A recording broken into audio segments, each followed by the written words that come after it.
أقوام مثال فكين يسيقول لك النبي محمد وكلين أسوها يمتى جرتويو أني نيات أمتك ياتي متيجة عندي دنيجة كسيقال متيسا نيات أمتك ياتي متيجة أني دي دنيجة سيقالتي إسا كان هذا كان براد أمو فكين يفهم نتلقون يانا لقو يوكان عندكو جلاني لقون فري لفاقورا قلتي يعوذ بالله ما تدي فري لفاقورا قلتي قوشاشا رامو لفاقورا قلتي وهنتي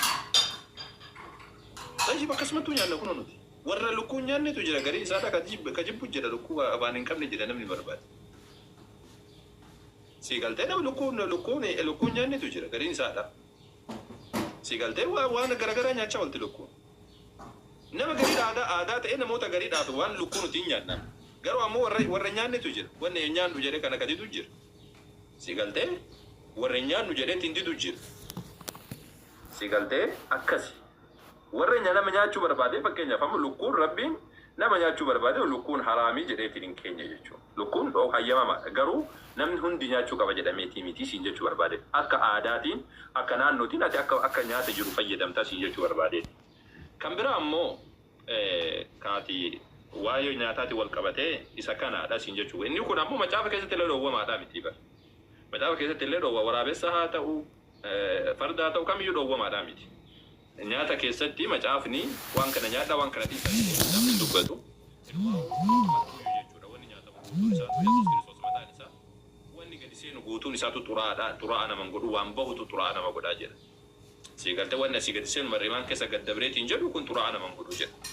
Kanaanis nyaanni hundumtuu xuraa'aa kan ta'in qulqulluu akka ta'e ibsee jedha macaafa keessatti. Nyaatni hundumtuu xuraa'aa miti jedha macaafni. Macaafa keessatti fardi haa ta'u waraabessa haa ta'u dhoowwamaadha miti. Namni dhoowwamaa jedhu ammoo ragaa kamiyyuu fiduu hin danda'u. Ragaa kamiyyuu fiduu hin danda'u. Sigalte isa kana kun. Kalamaffaadha siicee ammoo isa kana sigalee jira. Moo mormii qabda isa kana irratti.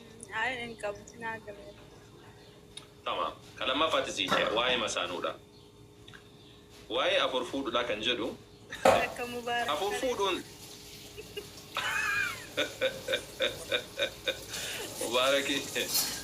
Mubarak waan bibbe kamu be jadda ta'e ambase dubartii illee jala kaate malee ni fuudhuun rakkoo wal qabatee miti. Walii galatti waan si jechuu barbaadu. Dura jalqaba irratti mee dubartoota heddummeessuu kan akkanumatti haalaalu jalqaba. إسلام من ألا تبافني على الجلكم إسلام ما تبي دندر إسلام ما تي وصون في دين دور يولا اللي دبرتي بقى سني فودون عادة أمته تبايك يسجر عادة أمته تبايك يسجر أكورموت كبرت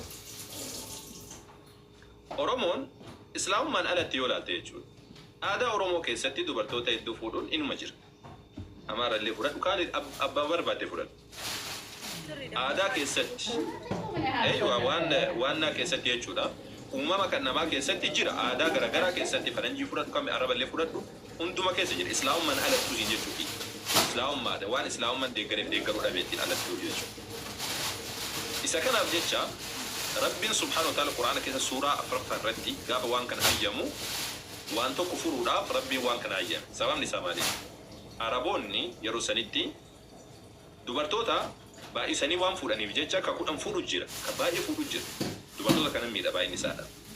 Maal godhan si fakkaate? Dubartii takka qabeenya qabu ka abbaan irraa du'ee jiru dhaqanii fuudhan duniyaadhaaf jecha. Duniyaadhaaf jecha dhaqanii fuudhanii isiisan duniyaarraa fayyadamanii isiisan gatan. Sanirratti rabbiin kaasee dubbate suuraa afuraffaa bakka itti hayyame misal sii kaasuu jira beeku. Suuraa afuraffaa irratti dubartoota akkasitti fuutan kana hin fuudhinaa jedhe rabbiin subhaanahu wa ta'ala qabeenya isaanii nyaatinaa jedhe. Kana mannaa deemaati dubartoota lama sadii afur fuudhaati haqaan jiraachisaa jira. Yoo ammoo akka dalaguu kan sodaattan taate akka qofa irratti gabaabbataa jira. Yoo ammoo takkayyuu kan horachuu hin dandeenye taate immoo yoo takkayyuu horachuu hin dandeenye ammoo fuudhuma dhiisu yookaan yoo gabritti argatan gabrittii qabatanii jira. Islaamummaan isa kana. Ati jalqaba irratti dubartii takkayyuu fuudhuudhaaf callisanii akkanumatti akkuma horiidhaa ol seensaniidhaan dubartii takkayyuu fuudhuudhaaf baasii danda'uudha qaba dhiirri akka islaamummaan isa kana. Dubartiidhaaf waan kennamu jira maharii jedhama.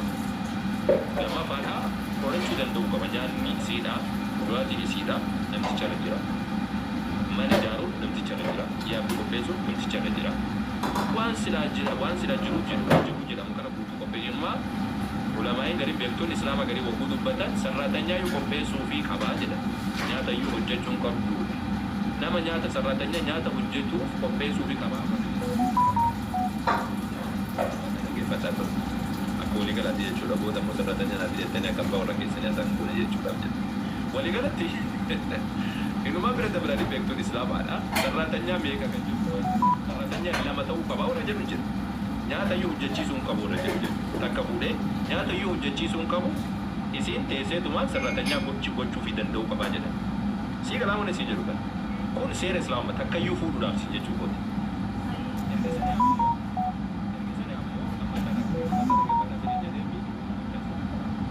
Eegasanii ammoo yoo namtichi itti haajoo waan garagaraatiif haajamuu danda'a. Fakkeenyaaf amma ta duraarra ilmoo dhabuu danda'a. Yookaan ta duraadhaa isii caqa isa caqacaquu dandeessi. Yookaan qabeenyi isaatu guddaadha nama qabeenyi isaaf qabu asitti dubartii takka jira ta biraa nama akka biraa kaachuu barbaadu danda'a. Sababa garagaraa qaban taphaaf jecha akkana callisanii dubartii walitti guuruu hin ayyamu islaamummaan. Haajaa yoo jiraatte namtichi kun lama fuudhu isaa hayyama. Sadi fuudhuu yoo hajaanitti jiraate afur fuudhu isaa hayyama. Taphachuudhaaf miti. Ergasanii ammoo gaafa dubartii san fuudhu waa lama sadiitu irra jira. Lammaffaa fuudhuudhaaf tokko wal qixxeessuu danda'uudha qaba. Tanaaf makiinaa deemtuu bite isii tanaafillee makiinaa deemtuu. Tanaaf siinoo bite tanaafillee siinoo. Tanaaf konkolaataa daalattii bite tanaafillee konkolaataa daalattii. Mana kanaaf billaa ijaare tanaafillee billaa. Tanaaf fooqii ijaare tanaafillee fooqii qabaaf. Tanaaf ammoo foon nyaachise tanallee foon nyaachisuu qabu. Sii galaamisa nyaata keessatti wal qixxeessu uffata keessatti wal qixxeessu. Tanaaf qamisa 5,000 bite tanaafillee 5,000. Sii galaamitiisa dirqama. Lammaffaa bultii keessatti illee wal qixxeessuudha. Bultii keessatti tana guyyaa tokko bira bulle tanallee bulle guyyaa tokko. Tana guyyaa lama bira bulle tanallee guyyaa lama. Sii galaamitiisa wal qixxeessuun dirqama. Yoo wal hin qixxeessin qixaatiin akka jiru Nabi Muhammad dubbatan. Yoo namni dubartii lama fuudhee wal hin qixxeessin hawwachaalchisu taate guyyaa qiyaamaa cinaachisaadha tokko irratti du'eetiin dhufaa jedhan Nabi Muhammad alayhi salaatu wassalaam. Dubartii lama fuudhu jechuun akkuma callisaniitumaan lafaa kaanii fuudhanii jechuudha. Khatara guddaadha qaba. Sadiillee yoo godhe akkasumatti. Wal qixxeessuun dirqama jechuudha. Horachuu danda'uun dirqama. Ta duraadhaan miidhin jedhu shari'a. Ta duraadhaan waan isiidhaaf guutee yoo dandeettii qabaate ta lammaffaadhaa fuudhaa lammaffaa wajjin wal qixxeessee ittiin deemu. Sii galtee wal qixxeessee ittiin deemu. Sii galtee yoo san hin dandeenye ammoo takkuma qofa irratti gabaabbachuudha. Yoo takkayyuu hin dandeenye ammoo dhiisuudha islaamummaan kan jiru. Islaamummaan kan jiru dhiisuudha. Haga rabbii si duroomsutti rabbiin subhaanahu wa ta'aala of qabanii ta'anii haga rabbiin isaan duroomsutti jira. Warri waan ittiin waa fuudhan hin qabne warri qabeenya hin qabne hiyyeessi wannaadha lafuma rabbiin duroomsa eetuma jallisee lafaa fuudhuudhaa miti. Haga rabbiin namni kitaaba hin qabne yookaan ammoo mahariin arganne fayyastafeeffattaa yugni Allah. Haga rabbii isa duroomsutti haa dhiisu. Islaamummaan kana barsiisa. Kun ammoo dulmiin keessa hin jiru. Rakkoon keessa jiru. Sababni isaa tokkoffaadha wanni kun waan aadaa uummata hundaa keessa jirudha. Waan haarawaa miti. Amma fakkeenyaaf kiristaanonni illee Oromoon kiristaanaallee kan kiristaana ta'anillee aadaa Oromoo keessa jira garuu ammoo kiristaanummaatu akkana nu ajajjiidhaan dhiisan malee. Aadaa uummatoota hundumaa keessa jira wanni kun. Isa kana tartiibatti godha haga afur bira akka hin dabarsine jedhe. San bira dhiirri fedhe haga fedhe yoo baay'ateetiin jedhe kana bira dabruu hin danda'u. Saba saniif jecha afur bira akka hin dabarsine jedhe Rabbiin subhaanahu wa ta'aala daangaatti godhe jechuudha. Innumaa fakkeenya Oromoon duraan fakkeenyaaf yoo ilaalte ati waaqeffataa warri duraan ture kudhan faa ka fuudhu jira, kudha wayii ka fuudhu jira, saddeet ka fuudhu jira. Akkasitti wanna akka lafa qaban hin baay'isaa deema. Malee hammeenyaaf miti. Miidhaa wayiitu of keessaa hin qabu akka islaamummaan jedhetti yoo fuudhan miidhaa tokkollee of keessaa hin qabu siin jechuu barbaade. Kunuun sii galee.